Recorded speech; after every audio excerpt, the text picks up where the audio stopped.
मित्रांनो, बिग बॉसच्या घरात नुकताच सूरजने एक किस्सा सांगितला। लग्नातल्या वरातीतला हा किस्सा चांगलाच चर्चेत आला आहे। तो असा आहे, सूरज म्हणतोय, आमच्या गावात वरात घोड्यावरून निघते आणि डीजे असला की पोरी घोड्यावर बसतात आणि घोडा व पोरी दोघे पण नाचतात। घोडा कधी कधी पाय वर करून नाचतो तेव्हा पोरी घाबरतात, मग पोरी घोड्याची लगाम खेचतात, असं सूरज म्हणतो। त्यावर पॅडीभाऊ म्हणतात, मला वाटले घोड्याचे दोन्ही पाय वर होतात का? तर सूरज त्याला उत्तर देतो, एकदा असंच झालं होतं, एका घोड्याने पाय वर गेले आणि तो नवरा मुलगाच खाली पडला, त्याच्या खाली माणसं दबली गेली। अजून एका लग्नात तर घोडा नवरा मुलाला घेऊन गेला, ती परत आलाच नाही, असं सूरज म्हणतो। यावर पॅडीभाऊ उत्तर देतात, हे सगळं तुझ्या गावी असं होतं? असा प्रश्न पॅडीभाऊ विचारतात।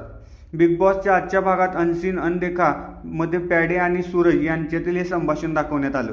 गार्डन एरियात बसलेले असताना पॅडीने सूरजची शिकवणी घेतल्याचं व्हिडिओत दिसत आहे। जेव्हा तुला वाचता येईल तेव्हा जे हातात मिळेल, जे पुस्तक मिळेल, जो पेपर मिळेल ते सगळं वाच।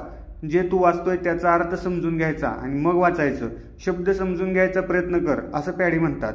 दरम्यान आजच्या भागात लगोरीचा टास्क पाहायला मिळणार आहे, त्यासाठी प्रेक्षक उत्सुक आहेत। धन्यवाद।